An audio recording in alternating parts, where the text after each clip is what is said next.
महापुराण की कथा कहती है रविवार को अगर लोटा भरकर शिव को समर्पित करा जाता है तो घर में तेज लक्ष्मी प्राप्त होती है। क्या मिलती है? तेज लक्ष्मी। रविवार को अगर शिव पंचायत में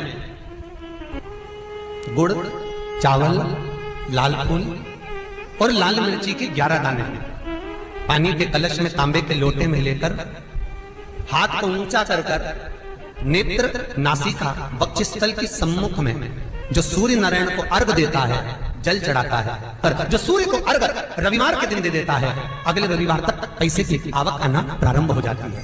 जो आज तक फोन नहीं उठाता वो फोन उठाना चालू कर देता है।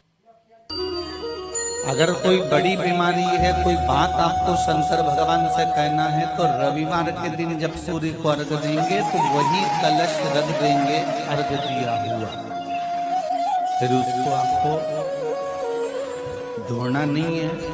दूसरे दिन सोमवार का दिन पड़ेगा, फिर जल भर लो उसी कलश में, सूर्य नारायण को अर्घ देकर वही कलश से वापिस जल भरकर शंकर जी के मंदिर में ले जाकर जल को चढ़ाना प्रारंभ कर दीजिए। आपको स्वयं बड़ी रोग, बड़ी बीमारी में भी आराम लगना प्रारंभ हो जाएगा। आप कहो। सूर्य को 3 अर्घ होते हैं। एक लाल चंदन का अर्घ कार्य की सिद्धि के लिए सूर्य नारायण को दिया जाता है। एक काली मिर्ची के पानी का अर्घ, जब आप कोई एग्जाम में बैठ रहे हैं, कोई परीक्षा में बैठ रहे हैं और आपको उसमें उत्तीर्णता चाहिए या मेरा ये काम सफल चाहिए या अदालत में केस चल रहा है उसको निपटाना है, तो काली मिर्ची के जल से सूर्य को अर्घ दी जाती है। तो उस जल के अर्घ से व्यक्ति का काम तुरंत 1.5 महीने के अंदर सफल हो जाता है। काली मिर्ची के अर्घ का इतना प्रमाण। तीसरे नंबर पर है बेलपत्री के जल का अर्घ सूर्य को दिया जाता है। बेलपत्री के जल का अर्घ कौन देता है? जो बहुत बीमार पड़ा रहता है, जिसको कुछ ना कुछ शारीरिक कष्ट चलता रहे, कभी घुटना, कभी कमर, कभी पेट, कभी ब्लड प्रेशर, कभी शुगर, कुछ ना कुछ चलती रहे, तो वो लगातार 1 महीना बेलपत्री के पानी का अर्घ सूर्य को देता रहे, उसको रोग से निवारण हो जाता है। रोग से। तुलसी कौन से दिन नहीं तोड़ते? अरे जम के बोलो जरा। है रविवार के दिन। क्या बोल रहे हो? जम के बोलो। कौन से दिन? रविवार के दिन तुलसी नहीं तोड़ते। क्यों नहीं तोड़ते? जल्दी बोलो भाई। किसी ने कहा तो रविवार को तुलसी नहीं तोड़ते, तो क्यों नहीं तोड़ते? कोई ने कहा रविवार को पीपल की पेड़ की परिक्रमा नहीं करते। क्यों नहीं करते? उसका कारण भी तो मालूम होना चाहिए।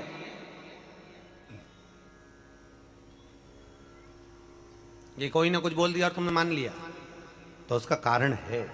रविवार को तुलसी क्यों नहीं तोड़ते? फिर वही बात आ गई, ये मेना धन्या कला वाली बात को याद करो।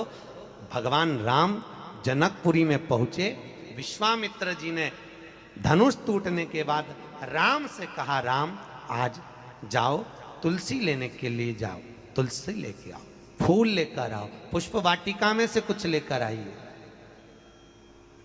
पीछे पलट कर देखा तो सीता जी खड़ी थी। विश्वामित्र जी शालिग्राम जी की पूजन कर रहे। शालिग्राम शालिग्राम जी की पूजन कर रहे थे।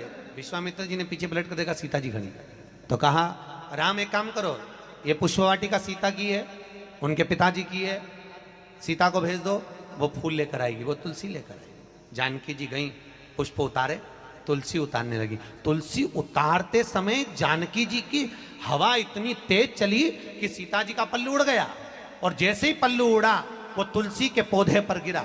गिरते ही सीता आगे बढ़ी और तुलसी के कुछ दल जमीन पर गिरे। तुलसी के पत्ते जमीन। अब तुलसी के पत्ते जब जमीन पर गिरे, सीता जी तुलसी के दल लेकर, फूल लेकर विश्वामित्र जी के पास में आई। राम जी को दिया, राम जी ने विश्वामित्र जी को दिया। विश्वामित्र जी ने तुलसी के दल लेकर भगवान शालिग्राम को चढ़ाने लगे। इतनी देर में तुलसी के दल गीले हो गए महाराज, गीले।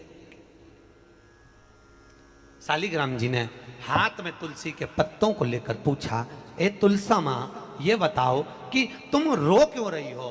तुलसा कहती है सालिग्राम जी को देखकर, सालिग्राम भगवान के ऊपर मुझे मत चढ़ाना। विश्वामित्र जी, जानकी जी तुलसा लेकर आ रही थी, हम एक साथ पली, एक साथ बड़ी हुई, एक साथ एक पौधे में लगी हुई थी, पर सीता के पल्लू से हमारी कुछ बहनें, कुछ दल जमीन पर गिर गए, इसलिए हमें रुदन आ रहा है। वो भी तो सालिग्राम जी के लिए तरस रहे थे। विश्वामित्र जी ने कहा, जानकी तुम्हारे साड़ी के पल्लू से तुलसी के दल आज नीचे गिरे हैं, इसलिए आज मैं तुलसी सालिग्राम को समर्पित नहीं करूंगा। वो दिन था रविवार का, इसलिए रविवार के दिन तुलसा नहीं तोड़ी जाती है, वो दिन रविवार का। कई माताएं तो पुण्य करते करते भी पाप कमा लेती हैं, कई पुरुष लोग भी पुण्य करते करते पाप कमा लेते हैं। तुलसी जी को दिया लगाने गई, तुलसी जी को दिया घुमा के तुलसी जी के कुंडे में धरी आई। अब ये पुण्य मिला कि पाप मिला? जम के बोलते जाओ जरा, पाप मिला, पुण्य नहीं मिला है।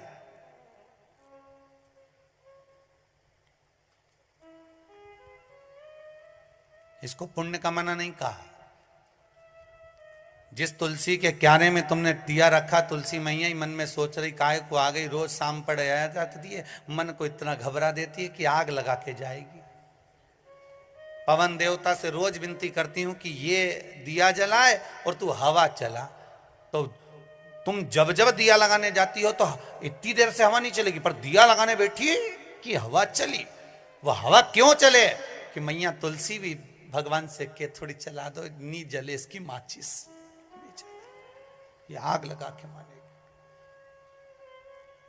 पुण्य कमाने का मन में विचार था, मालूम पड़े पाप कमा कर जा रहे हो तो उसका कोई भाव नहीं है, उसका कोई आनंद नहीं है, उसका कोई लाभ नहीं है महाराज जी हो, उसकी कोई श्रेष्ठता नहीं है। ये जब खड़ी हो जाए कहीं बहुत विकट समस्या है और कोई हल ना मिल रहा हो जाता है जीवन में, कोई कोई घड़ी ऐसी आके खड़ी हो जाती है जहां पर हमको सोचने के लिए भी समय नहीं मिलता। तब शिव महापुराण की कथा वर्णन करती है, रविवार को अगर लोटा भरकर शिव को समर्पित करा जाता है तो घर में तेज लक्ष्मी प्राप्त होती है। शिव कथा कह रहे, शिव जी कहते हैं,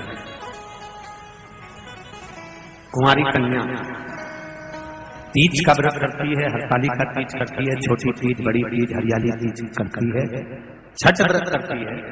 कुंवारी कन्या नवरात्रि व्रत करती है। कुंवारी कन्या जितने भी व्रत धारण करती है, सोमवार, मंगल, बुध, गुरु, शुक्र, शनि, जो भी व्रत उसने करा है, कुंवारी कन्या भूल से एक लोटा जल मुझे समर्पित करती है। शिव कहते हैं वो मेरी पुत्री के समान हो जाती है, सुख सुंदरी के समान, उसके लिए वर देखना मेरा काम हो जाता है। मौका मिले तो गीता प्रेस गोरखपुर की मार्कंडे पुराण निकालकर उसमें पढ़ना, मिल जाएगा।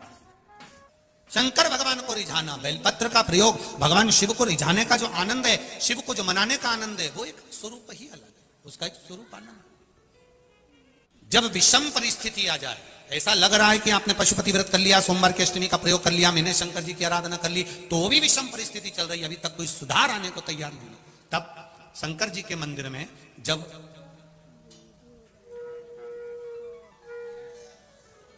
बेलपत्र चढ़ाने के लिए आप जाएं, तब प्रयास करिएगा कि बेलपत्र को, अशोक सुंदरी का स्थान सबको मालूम है ना, बोलो जम के बोलो जरा, मालूम है सबको? अशोक सुंदरी वाली जगह पर बेलपत्री को डंडी वाली जो जगह है जहां से पानी बहकर जाता है उधर रखना है, उसी बेलपत्री को वापस उठाना है। शिव जी के शिवलिंग पर जब बेलपत्री रखो तो डंडी का भाग, आप यहां बैठे हो तो डंडी का भाग पीछे की ओर होना चाहिए, शिवलिंग जैसे ये है तो डंडी का भाग पीछे की ओर, उसको रखकर 7 लोटा जल भगवान शंकर पर समर्पित कर दीजिए, अपने भाव को रखते हो। अगर विषम परिस्थिति चल रही है, आपने पशुपति व्रत कर लिया, सोमवार की अष्टमी का कर लिया, उसके बाद भी कार्य नहीं हो रहा, अटक रहा है किसी कारणवश, कोई फाइल मोटी है, थोड़ा समय लग रहा है, तो 7 लोटा जल का प्रयोग करें। धीरे धीरे 7 लोटा जल शिव जी को बाल्टी में भरकर ले जाए, अपने घर से 7 कलश जल शिव जी को समर्पित करना है, और समर्पित करने के बाद उस बेलपत्री को वापस अपने ही घर पर लेकर आ जाना है। 11 दिन 21 दिन उसको रखो, फिर उसका विसर्जन वापिस किसी नदी, सरोवर, तालाब या वृक्ष के नीचे कर दीजिए, बाबा हाथ पकड़कर बाहर निकाली देगा। परिस्थिति अगर बहुत विषमता, बहुत विषम परिस्थिति में उस जगह पर इसका प्रयोग कर सकते। सूर्य नारायण भगवान को बिना रुके चलने की आज्ञा है, बस चलते रहना है उनके अश्वों के साथ में। सूर्य नारायण भगवान को अपनी यात्रा पूर्ण करना, चलते रहो, रुकना नहीं है। और सूर्य नारायण भगवान चलते रहते